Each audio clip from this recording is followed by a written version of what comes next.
विधान सभा हलका डेरा बाबा नानक तो सुखजिंदर सिंह रंधावा ਵੱਲੋਂ ਅੱਜ ਨਾਮਜ਼ਦਗੀ ਪੱਤਰ ਦਾਖਲ ਕੀਤੇ ਗਏ।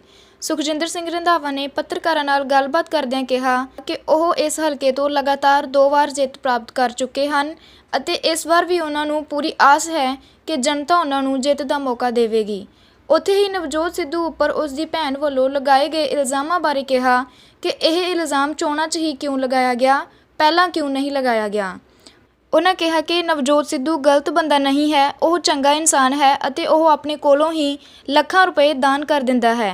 ਇਸ ਦੇ ਨਾਲ ਹੀ ਉਹਨਾਂ ਮਜੀਠੀਏ ਤੇ ਤਿੱਖੇ ਸ਼ਬਦੀ ਵਾਰ ਵੀ ਕੀਤੇ।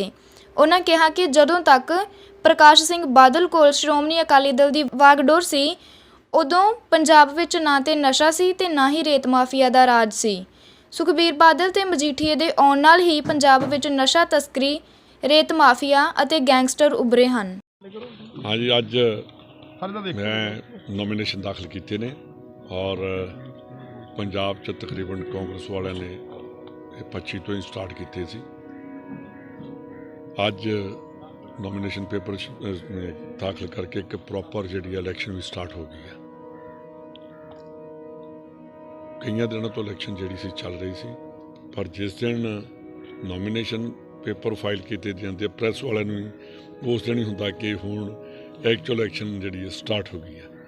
तो वाहिगुरू दे गुरु नानक साहब की कृपा के नाल इस हल्के चो डेरा बाबा नानक चों 2 वार लगातार गुरु महाराज ने जित बख्शी आ और तीजी बारी फिर अरदास करके आया कि बाबा नानक जे तेरी सेवा की है, तेरे इलाके की सेवा की है तो मेरे ते कृपा कर और तीजी बार भी जित दवा ताकि जोड़े अधूरे काम ने उन्होंने पूरा कर सके। कवरिंग कैंडिडेट मेरे मैसेज ने पिछली बार भी वही सीगे ते ऐतकी भी वो मेरे कवरिंग कैंडिडेट। उन्होंने लकी चाम मन्या जाए जी, पिछली बार भी जित गई, आज भी कवरिंग कैंडिडेट हो गई। हाँ, वो पिछली बार भी वही सीगे ते ऐतकी भी उन्हें वेखो गुरु साहब ने जिहड़ा साडा गृहस्थ आश्रम जिहड़ा गृहस्थ नूं सब तो उत्तम मन्निया गया। ते जे घर की गृहिणी सियाणी होवे ते अपने परिवार नूं नाल लैके चलदी हो, वो हमेशा ही तुहाडे लई लकी हुंदी है। सर अज जिहड़े तुहाडे विरोधी ने उस सीधे सीधे निशाने साधदे ने तुहाडे ते डिवेलपमेंट नूं लैके जां कई वारी तुहाडे सुभाਅ नूं लैके की कहना चाहोगे? इहो जी शब्दावली वरतना ठीक है? लोकां नूं जिथे आ तुसीं सामने देखो कि डिवेलपमेंट नूं तुहाडे सामने इहो जिहा रेस्ट हाउस कदी देखिया सी, उपर जाके वेखो जिहड़ा इत्थे बन रहा इस परिवार नूं जिहड़ा कालों परिवार है, मेरे सुधार नूं तुसीं मैनूं सारे मिलदे हो ते तुसीं मैनूं जे वधिया तरीके नाल मिलदे हो। प्रैस नूं भी बंदा ज़्यादा खिजदा हुंदा क्योंकि तुसीं पुट्ठे सीधे सवाल करदे हो ते मैं कदी प्रैस कोलों डरिया ही नहीं ते प्रैस नूं हमेशा जवाब दित्ते है कि नहीं दित्ते। ये इन्हां दी नैगेटिव जिहड़ी आ जिहड़ी चला रहे ने इहनूं पंजाब दे ते अपने इस इलाके के लोग नहीं मनणगे। इहदे पिछे जिहड़ी ये चला रहे क्योंकि मेरा सख्त सुभाਅ इस करके आ कि मैं नशा खोड़ी नूं नत्थ पाई आ, नशियां और बदमाशां नूं मैं कदी नेड़े नहीं लगण दित्ता। जेल डिपार्टमेंट मेरे कोल सी और उहदे 'च तुसीं देखिया कि किवें मैं कंट्रोल किया ते जिहड़े गुंडे हुंदे आ हमेशा ये लोकां दे विच प्रचार कर दिंदे कि बहुत सख्त आ ते मैं सख्त जिहड़ी ये सख्ती अपनी जारी रखांगा।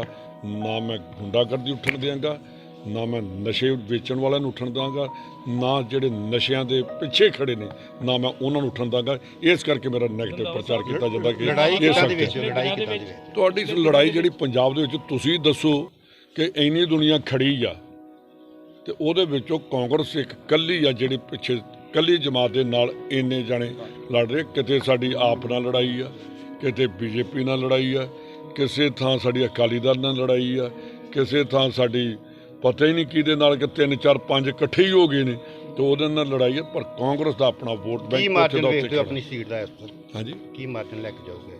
देखो तुहाडे सामने इन्हां दे विचों देखो मैं कदी भी अपने आप नूं ये नहीं ओवर अंबीशियस कदी नहीं करता।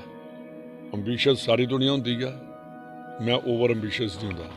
पर मैनूं पूर्ण विश्वास आ कि मैं इस इलाके की जिहड़ी डिवेलपमेंट की गल करदे आ मैं इत्थों के 3-4 कैंडिडेट्स नूं चैलेंज करदा कि आके मेरे नाल डिबेट कर लैण ਮੇਰੇ ਨਾਲ ਸਿੱਖੀ ਤੇ ਡਿਬੇਟ ਕਰ ਲੈਣ, ਗੁਰੂ ਦੀ ਬੇਅਦਬੀ ਤੇ ਡਿਬੇਟ ਕਰ ਲੈਣ, ਮੇਰੇ ਨਾਲ ਨਸ਼ਿਆਂ ਤੇ ਡਿਬੇਟ ਕਰ ਲੈਣ, ਮੇਰੇ ਨਾਲ ਜੇਲ੍ਹ ਡਿਪਾਰਟਮੈਂਟ ਤੇ ਡਿਬੇਟ ਕਰ ਲੈਣ, ਤੇ ਮੇਰੇ ਨਾਲ ਜਿਹੜਾ ਮੇਰੇ ਕੋਲ ਕੋਆਪਰੇਟਿਵ ਮਹਿਕਮਾ ਸੀ ਉਹਦੇ ਤੇ ਡਿਬੇਟ ਕਰ ਲੈਣ।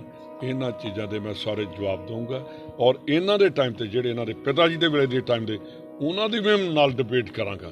ਤੇ ਨਾਲ ਹੀ ਮੈਂ ਇਹ ਵੀ ਡਿਬੇਟ ਕਰਾਂਗਾ ਕਿ ਜਿਹੜੀਆਂ ਪ੍ਰਾਪਰਟੀਆਂ ਨੇ, ਜਿਸ ਵੇਲੇ ਮੇਰੇ ਫਾਦਰ ਨੇ ਇਲੈਕਸ਼ਨ ਲੜੀ 69 'ਚ ਤੇ ਸੁਖਜਿੰਦਰ ਸਿੰਘ ਰੰਧਾਵਾ 2022 'ਚ ਇਲੈਕਸ਼ਨ ਲੜ ਰਿਹਾ, ਇਹ ਪ੍ਰਾਪਰਟੀ ਦੀਆਂ ਲਿਸਟਾਂ ਵੀ ਵੇਖਣੀਆਂ ਚਾਹੀਦੀਆਂ ਨੇ ਕਿ ਕਿਹੜੇ ਪਰਿਵਾਰਾਂ ਦੀਆਂ ਵਧੀਆਂ ਤੇ ਕਿਹੜੇ ਪਰਿਵਾਰਾਂ ਦੀਆਂ ਪ੍ਰਾਪਰਟੀਆਂ ਘਟੀਆਂ। ਰੰਧਾਵਾ ਸਾਹਿਬ ਤੁਹਾਡਾ ਰਿਲੇਟਡ ਸਵਾਲ ਨਹੀਂ ਹੈ, ਲੇਕਿਨ ਸਿਆਸਤ ਨਾਲ ਰਿਲੇਟਡ ਆ। ਸੱਟਾ ਬਾਜ਼ਾਰ 'ਚ ਸਾਰੀਆਂ ਪਾਰਟੀਆਂ ਦਾ ਭਾਅ ਦਾ 5 ਸੀਟਾਂ ਮਿਲਦੇ ਪਈਆਂ, ਬੀਜੇਪੀ ਦਾ ਕੋਈ ਭਾਅ ਨਹੀਂ, ਨਾ ਉਹਨੂੰ ਕੋਈ ਸੀਟ ਦੇ ਰਿਹਾ ਸੱਟਾ ਬਾਜ਼ਾਰ ਵੀ। ਸੱਟਾ ਬਾਜ਼ਾਰ ਪਤਾ ਨਹੀਂ ਮੋਦੀ ਸਾਹਿਬ ਨੇ ਕਿਸ ਦਿਨ ਪੁੱਠਾ ਸਿੱਧਾ ਕਰ ਦੇਣਾ, ਉਹਦੀ ਕੋਈ ਗੱਲ ਨਹੀਂ। ਰੰਧਾਵਾ ਸਾਹਿਬ ਇੱਕ ਪੈਗਸਸ ਜਿਹੜਾ ਸੌਫਟਵੇਅਰ ਦੀ ਗੱਲ ਕਰਦੇ ਸੀ, ਜਸੂਸੀ ਸੌਫਟਵੇਅਰ ਦਾ ਨੈਸ਼ਨਲ ਅਮਰੀਕਾ ਦੇ ਟਾਈਮਸ ਨੇ ਓਪਨ ਕਰ ਦਿੱਤਾ ਕਿ ਇਹ ਬੀਜੇਪੀ ਨੇ ਖਰੀਦਿਆ ਹੋਇਆ। ਦੇਖੋ ਤੁਸੀਂ ਆ ਜਿੰਨੇ ਖੜੇ ਹੋ ਪ੍ਰੈਸ ਵਾਲੇ, ਮੈਨੂੰ ਤੁਹਾਡੇ ਤੇ ਮੈਂ ਐਲੀਗੇਸ਼ਨ ਨਹੀਂ ਲਾਉਂਦਾ, ਪਰ ਤੁਹਾਡੇ ਵੀ ਜਿਹੜੇ ਵੱਡੇ ਵੱਡੇ ਘਰਾਣੇ ਨੇ ਉਹ ਵੀ ਉਹਨਾਂ ਨੇ ਉਹਦੇ ਅੰਡਰ ਲੈ ਕੇ ਆਏ ਆ। ਕੈਪਟਨ ਜਿਹੜੇ ਮੋਦੀ ਸਾਹਿਬ ਨੇ ਜਿਹਦੀ ਮਰਜ਼ੀ ਬਾਂਹ ਮਰੋੜ ਕੇ, ਔਰ ਅਫਸੋਸ ਵਾਲੀ ਗੱਲ ਇਹ ਆ ਕਿ ਡੈਮੋਕ੍ਰੇਸੀ ਦੇ ਵਿੱਚ ਇਹ ਜਿਹੜਾ ਰੁਝਾਨ ਚੱਲਿਆ ਕਿ ਲੀਡਰਾਂ ਦੀਆਂ ਬਾਹਾਂ ਮਰੋੜ ਕੇ ਜਾਂ ਮੀਡੀਆ ਵਾਲਿਆਂ ਦਾ ਉਹਨਾਂ ਨੂੰ ਗਲਤ ਤਰੀਕੇ ਦੇ ਨਾਲ ਜਿਹੜਾ ਪੈਗਸਸ ਤੋਂ ਗੱਲ ਕੀਤੀ ਆ, ਇਹ ਬੜੀ ਖਤਰਨਾਕ ਚੀਜ਼ ਹੈ। ਸਾਡਾ ਜਿਹੜਾ ਡੈਮੋਕ੍ਰੈਟਿਕ ਰਾਈਟ ਆ, ਰਾਈਟ ਟੂ ਲਿਵਿੰਗ ਆ, ਉਹਦੇ ਵਿੱਚ ਬੜੀ ਵੱਡੀ ਇਹ ਰੁਕਾਵਟ ਆ। ਵੇਖੋ ਜਿਹੜਾ ਮੀਡੀਆ, ਜਾਂ ਤੁਸੀਂ ਇਲੈਕਟ੍ਰੋਨਿਕ ਮੀਡੀਆ ਦੀ ਗੱਲ ਕਰ ਲਓ, ਜਾਂ ਮੋਬਾਈਲ ਦੀ ਗੱਲ ਕਰ ਲਓ, ਜਾਂ ਤੁਸੀਂ ਆਟੋਮੋਬਾਈਲ ਦੀ ਗੱਲ ਕਰ ਲਓ, ਜਿਸ ਸੰਜੇ ਗਾਂਧੀ ਨੂੰ ਗਾਲਾਂ ਕੱਢਦੇ ਰਹੇ ਨੇ, ਉਹਨੇ ਮਰੂਤੀ ਲਿਆ ਕੇ ਹਿੰਦੁਸਤਾਨ ਦੇ ਵਿੱਚ ਰੈਵੋਲੂਸ਼ਨ ਲਿਆਂਦਾ। ਜਿਸ ਰਾਹੁਲ ਗਾਂਧੀ ਨੂੰ ਅਸੀਂ ਕਹਿੰਦੇ ਹਾਂ, ਉਹਨੇ ਮੋਬਾਈਲ ਤੇ ਟੈਲੀਫੋਨ ਲਿਆ ਕੇ ਟੈਲੀਕਮਿਊਨੀਕੇਸ਼ਨ ਦੇ ਵਿੱਚ ਰੈਵੋਲੂਸ਼ਨ ਲਿਆਂਦਾ। ਤੇ ਮੋਦੀ ਸਾਹਿਬ ਨੇ ਰੈਵੋਲੂਸ਼ਨ ਕਿਹੜੇ ਲਿਆਂਦੇ ਨੇ? ਨੀਰਵ ਮੋਦੀ, ਮਾਲੀਆ, ਜਾਂ ਵੱਡੇ ਵੱਡੇ ਘਰਾਣੇ ਦੇ ਕਰਜ਼ੇ ਮਾਫ ਕਰਕੇ। ਇੱਕ ਰੰਧਾਵਾ ਸਾਹਿਬ ਨਵਜੋਤ ਸਿੰਘ ਸਿੱਧੂ ਉਹਨਾਂ ਦੇ ਸਿਸਟਰ ਕੱਲ ਸਾਹਮਣੇ ਆਏ ਨੇ, ਉਹਦੇ ਬਾਰੇ ਕੁਝ ਕਹਿਣਾ ਚਾਹੋਗੇ? ਮੈਂ ਇਸ ਪਰਿਵਾਰ ਨੂੰ 1980 ਤੋਂ ਇਸ ਪਰਿਵਾਰ ਦੇ ਨਾਲ ਮੈਂ ਤੇ ਪਹਿਲਾਂ ਸਾਡਾ ਬਹੁਤ ਰਿਲੇਸ਼ਨ ਸੀਗੇ, ਪਰ 1980 ਦੇ ਵਿੱਚ ਜਿਸ ਵੇਲੇ ਮੇਰੇ ਪਿਤਾ ਜੀ ਮਿਨਿਸਟਰ ਬਣੇ ਤੇ ਸਰਦਾਰ ਭਗਵੰਤ ਸਿੰਘ ਸਿੱਧੂ ਪੰਜਾਬ ਦੇ ਐਡਵੋਕੇਟ ਜਨਰਲ ਬਣੇ ਸੀ, 85 ਤੱਕ ਉਹ ਐਡਵੋਕੇਟ ਜਨਰਲ ਦੇ, 80 ਤੋਂ ਲੈ ਕੇ 85 ਤੱਕ ਮੇਰਾ ਇਸ ਪਰਿਵਾਰ ਦੇ ਨਾਲ ਤੇ ਮੇਰੇ ਆਪਣੇ ਮਦਰ ਦਾ, ਮੇਰੇ ਫਾਦਰ ਦਾ ਇਸ ਪਰਿਵਾਰ ਦੇ ਨਾਲ ਬਹੁਤ ਨੇੜੇ ਦਾ ਰਿਸ਼ਤਾ। ਔਰ ਮੈਂ ਕਦੀ ਵੀ, ਇਹ ਠੀਕ ਹੈ ਗੱਲ ਕਿ ਸਿੱਧੂ ਸਾਹਿਬ ਦੀ ਜਿਹੜੀ ਇਹਨਾਂ ਦੇ ਮਦਰ ਨੇ ਨਵਜੋਤ ਹੋਣਾ ਦੀ, ਉਹਨਾਂ ਦੀ ਸੈਕਿੰਡ ਮੈਰਿਜ ਸੀ ਸਰਦਾਰ ਭਗਵੰਤ ਸਿੰਘ ਨਾਲ। ਇਹ ਦੋਨੋਂ ਭੈਣਾਂ ਪਹਿਲੇ ਵਿਆਹ 'ਚ ਨੇ, ਤੇ ਮੈਨੂੰ ਬੜਾ ਅਫਸੋਸ ਹੋ ਰਿਹਾ ਕਿ ਇਹ ਭੈਣ ਨੇ ਜੋ ਟਾਈਮਿੰਗ ਕੀਤੀ ਆ, ਇਹ ਬੜੀ ਗਲਤ ਆ। ਔਰ ਅੱਜ ਤੱਕ ਮੇਰਾ ਖਿਆਲ ਇਸ ਘਰ ਦੇ ਵਿੱਚ ਸਿੱਧੂ ਸਾਵੜੇ ਤੇ ਇਹਨਾਂ ਦੇ ਮਦਰ ਨਿਰਮਲ ਭਗਵੰਤ ਸਿੰਘ ਦੇ ਟਾਈਮ 'ਚ ਮੇਰਾ ਖਿਆਲ ਮੈਂ ਘੱਟੋ ਘੱਟ ਵੀ ਤੇ 60 ਤੋਂ 70 ਵਾਰ ਪਟਿਆਲੇ ਇਹਨਾਂ ਦੇ ਘਰ ਜਾ ਕੇ ਆਇਆ। ਇਹਨਾਂ ਭੈਣਾਂ ਦੇ ਮੈਂ ਕਦੀ ਦਰਸ਼ਨ ਨਹੀਂ ਕੀਤੇ, ਤੇ ਮੈਨੂੰ ਅੱਜ ਜਦੋਂ ਰੋ ਰਹੀ ਸੀ ਤੇ ਮੈਂ ਸੋਚ ਰਿਹਾ ਸੀ ਕਿ ਸਮਾਜ ਤੇ ਪਰਿਵਾਰ ਇਹਨੇ ਥੱਲੇ ਵੀ ਗਿਰ ਸਕਦੇ ਨੇ ਜੋ ਇਹ ਆਪਣੇ ਭਰਾ ਬਾਰੇ ਬਿਆਨ ਕਰ ਰਹੇ। ਕਿਸੇ ਕੋ ਕਰਵਾਇਆ ਗਿਆ ਹੋਵੇਗਾ ਕਿ ਲੱਗਦਾ ਜੀ? ਤੇ ਮੇਰੇ ਹਿਸਾਬ ਨਾਲ ਤੇ ਮੈਨੂੰ ਤੁਸੀਂ ਇੱਕ ਗੱਲ ਦੱਸੋ ਕਿ ਸਰਦਾਰ ਭਗਵੰਤ ਸਿੰਘ ਸਿੱਧੂ ਦੀ ਔਲਾਦ ਨਵਜੋਤ ਸਿੰਘ ਸਿੱਧੂ ਆ, ਪ੍ਰਾਪਰਟੀ ਦਾ ਤੇ ਉਹੀ ਰਾਈਟ ਉਹਦਾ ਹੀ ਬਣਦਾ ਸੀ।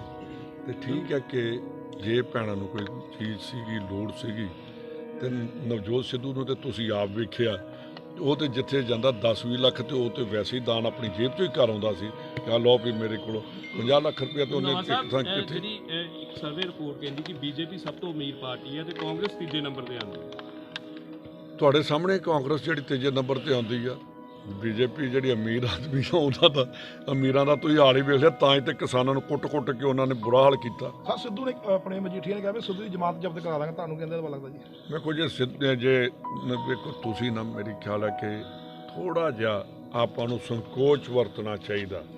ਜਿਹੜੇ ਬੰਦੇ ਨਸ਼ਿਆਂ ਦੇ ਵਿੱਚ ਹੋਣ, ਜਿਹੜੇ ਬੰਦੇ ਨਸ਼ਿਆਂ ਨੂੰ ਪੁਸ਼ਟ ਪੰਨੇ ਨਹੀਂ ਕਰਦੇ ਰਹੇ ਹੋਣ, ਜਿਹੜਿਆਂ ਲੋਕਾਂ ਨੇ ਗੈਂਗਿਜ਼ਮ ਲਿਆਂਦਾ ਹੋਇਆ ਪੰਜਾਬ, ਮੈਂ ਅੱਜ ਵੀ ਤੁਹਾਨੂੰ ਕਹਿਣਾ ਔਰ ਪਹਿਲਾਂ ਵੀ ਕਹਿੰਦਾ ਰਿਹਾ ਕਿ ਸਰਦਾਰ ਪ੍ਰਕਾਸ਼ ਸਿੰਘ ਦੇ ਬਾਦਲ ਦੇ ਟਾਈਮ 'ਚ ਜਿੰਨੀ ਦੇਰ ਰਿਹਾ ਉਹਨਾਂ ਦੇ ਹੱਥ ਦੇ ਵਿੱਚ ਪਾਵਰ ਰਹੀ ਉਨੀ ਦੇਰ ਤੱਕ ਇਸ ਪੰਜਾਬ ਦੇ ਵਿੱਚ ਮਾਫੀਆ ਰਾਜ ਦਾ ਕਿਤੇ ਨਾਂ ਨਹੀਂ ਸੀ। ਜੇ ਮਾਫੀਆ ਰਾਜ ਆਇਆ ਤੇ ਪ੍ਰਕਾਸ਼ ਸਿੰਘ ਬਾਦਲ ਜਿਸ ਦਿਨ ਹੈਲਪਲੈਸ ਹੋ ਗਏ ਉਸ ਦਿਨ ਜੀਜੇ ਸਾਲੇ ਨੇ ਪੰਜਾਬ 'ਚ ਮਾਫੀਆ ਰਾਜ ਲਿਆਂਦਾ। ਤੇ ਜੇ ਸਰਦਾਰ ਪ੍ਰਕਾਸ਼ ਸਿੰਘ ਬਾਦਲ ਕੋਲ ਵਾਗਡੋਰ ਰਹਿੰਦੀ ਤੇ ਅੱਜ ਨਾ ਪੰਜਾਬ 'ਚ ਚਿੱਟਾ ਹੁੰਦਾ, ਨਾ ਕਿਤੇ ਟਰਾਂਸਪੋਰਟ ਮਾਫੀਆ ਹੁੰਦਾ, ਨਾ ਕਿਤੇ ਸੈਂਡ ਮਾਫੀਆ ਹੁੰਦਾ। ਇਹ ਮੈਂ ਕਹਿੰਦਾ ਮੇਰੇ ਨਾਲ ਕਾਂਗਰਸੀ ਨਾਰਾਜ਼ ਹੁੰਦੇ ਨੇ, ਉਹ ਕਹਿੰਦੇ ਤੂੰ ਬਾਦਲ ਦੀ ਕਰਦਾ। ਮੈਂ ਕਿਹਾ ਪ੍ਰਕਾਸ਼ ਸਿੰਘ ਬਾਦਲ ਅੱਜ ਵੀ ਉਹ ਪੰਜਾਬ ਦਾ ਲੀਡਰ ਆ, ਪਰ ਉਹਨੂੰ ਮੈਂ ਹੈਲਪਲੈਸ ਬਾਪ ਸਮਝ ਰਿਹਾ ਜਿਹੜਾ ਆਪਣੇ ਬੱਚਿਆਂ ਦੇ ਅਗੇਂਸਟ ਆਪਣੀ ਜ਼ੁਬਾਨ ਨਹੀਂ ਖੋਲ੍ਹ ਰਿਹਾ। ਹਰਸਿਮਰਤ ਬਾਦਲ ਕਹਿੰਦੇ ਨੇ ਕਿ ਜੇ ਸੂਈ ਦੇ ਨੱਕੇ ਜਿੰਨਾ ਵੀ ਕਿਤੇ ਦੋਸ਼ੀ ਪਏ ਉਹਨਾਂ ਦਾ ਵੀ ਕੱਖ ਨਾ ਰਹੇ ਤੇ ਜਿਨ੍ਹਾਂ ਨੇ ਇਲਜ਼ਾਮ ਲਾਏ ਨੇ ਉਹਨਾਂ ਦਾ ਵੀ ਕੱਖ ਨਾ ਰਹੇ। ਵੇਖੋ ਮੈਂ ਸੂਈ ਦਾ ਨੱਕਾ ਉਹ ਪਤਾ ਨਹੀਂ ਕੋਈ ਹੋਰ ਹੀ ਬੋਲੀ ਸੀ, ਨੱਕੀ ਬੋਲੀ ਕਿ ਨੱਕਾ ਬੋਲਿਆ ਮੈਨੂੰ ਨਹੀਂ ਪਤਾ। ਜਿਹੜੇ ਬੰਦਿਆਂ ਨੂੰ ਅਜੇ ਤੱਕ ਪੰਜਾਬੀ ਬੋਲਣੀ ਨਹੀਂ ਆਉਂਦੀ ਤੇ ਇਹਨਾਂ ਨੇ ਸਰ ਪੰਜਾਬ ਦੀ ਉਹ ਪੋਲਿਟਿਕਸ ਕਰ ਗਏ ਨੇ। ਮੈਂ ਭੈਣ ਆਪਣੀ ਨੂੰ ਇੱਕੋ ਹਾਈ ਕੋਰਟ ਦਾ ਆਰਡਰ ਪੜ੍ਹ ਕੇ ਸੁਣਾ ਦੇਣਾ, ਉਹਦਾ ਹੀ ਜਵਾਬ ਦੇ ਦੇ ਕਿ ਬੀਬਾ ਤੂੰ ਸਾਡੇ ਤੇ ਇਲਜ਼ਾਮ ਲਾਈ ਜਾਂਦੀ ਆ। ਤੇ ਹਾਈ ਕੋਰਟ ਦੇ ਜੱਜ ਸਾਹਿਬ ਨੇ ਉਹਦੇ ਵਿੱਚ ਬੜਾ ਵਧੀਆ ਆਪਣੀ ਦੇ ਦਿੱਤੀ ਹੈ ਜੱਜਮੈਂਟ। ਇਹ ਮੈਂ ਤੁਹਾਨੂੰ ਇਹ ਜਿਹੜੇ ਪੜ੍ਹਨ ਵਾਲੀਆਂ ਚੀਜ਼ਾਂ ਨੇ, ਔਰ ਮੇਰਾ ਖਿਆਲ ਹੈ ਕਿ ਉਹਦੇ ਬਾਅਦ ਉਹ ਮੇਰੀ ਭੈਣ ਨੂੰ ਇਹ ਹੋ ਜਾਏਗਾ ਕਿ ਜੱਜਮੈਂਟ ਆ ਜਿਹਦੇ ਵਿੱਚ ਕਾਂਗਰਸ ਦੀ ਸਾਡੇ ਤੇ ਨਹੀਂ ਗਾ ਇਲਜ਼ਾਮ ਲੱਗਾ। ਉਹਨਾਂ ਨੇ ਕਿਹਾ ਕਿ ਜੋ ਕੋਰਟ ਨੇ ਜੋ ਲੰਡਨ ਐਡਵੋਕੇਟ ਜਨਰਲ ਨੇ ਲਿਖਿਆ ਤੇ ਜੋ FIR ਹੋਈ ਹੈ ਉਹ ਠੀਕ ਹੈ। ਸੁਣੋ, in the given factual background of the case I do not find any irregularity ਕਿ ਮੈਂ ਇਹਦੇ 'ਚ ਕੋਈ irregularity ਨਹੀਂ ਮੰਨ ਰਹੀ। ਇਨਫਰਮੈਲਿਟੀ ਔਰ illegality ਇਹਦੇ 'ਚ ਕੋਈ illegality ਵੀ ਨਹੀਂ ਕਿ ਕੋਈ ਲੀਗਲੀ ਵੀ ਗਲਤ ਨਹੀਂ। In the opinion of rendered by the learned advocate general Punjab as detailed in FIR number 2 dated 2012-2021 in my considered opinion there is indeed no embargo or bar upon the state government for proceeding to register FIR against the petitioner। कहते थे मैं कोई रोक नहीं, कोई गल नहीं कि petitioner ਦੇ ਉੱਤੇ ਜਿਹੜੀ FIR ਹੋਈ ਹੈ। It is found that there is sufficient, note करो, sufficient material to proceed against him। ਇਹਦੇ ਤੋਂ ਗੁਰਪ੍ਰੀਤ ਤੈਨੂੰ ਹੋਰ ਤਾਂ ਨਹੀਂ ਕੋਈ ਚੀਜ਼ ਕਲੀਅਰ ਚਾਹੀਦੀ। ਤੇ ਇਹ ਫਿਰ ਅਸੀਂ ਕੀ ਕਹਿੰਦੇ ਸੂਈ ਦੇ ਨੱਕੇ 'ਚੋਂ ਹਾਈ ਕੋਰਟ ਨੇ ਕੱਢਿਆ ਕਿ ਸਰਕਾਰ ਨੇ ਕੱਢਿਆ। ਅਸੀਂ ਜੋ ਕੇਸ ਜੋ ED ਨੇ ਕੀਤਾ, ਜੋ STF ਨੇ ਕੀਤਾ, ਉਹਦੀ ਇਨਵੈਸਟੀਗੇਸ਼ਨ ਅੱਗੇ ਲੈ ਕੇ ਚੱਲੇ ਹਾਂ। ਇਹਦੇ 'ਚ ਸਾਡਾ ਕੋਈ ਜਿਹੜਾ ਪੋਲੀਟੀਕਲ ਵੈਂਡੇਟਾ ਉਹ ਇਸ ਜੱਜਮੈਂਟ ਨੇ ਕਲੀਅਰ ਕਰ ਦਿੱਤਾ ਕਿ ਕੋਈ ਪੋਲੀਟੀਕਲ ਵੈਂਡੇਟਾ ਨਹੀਂ ਹੋਇਆ।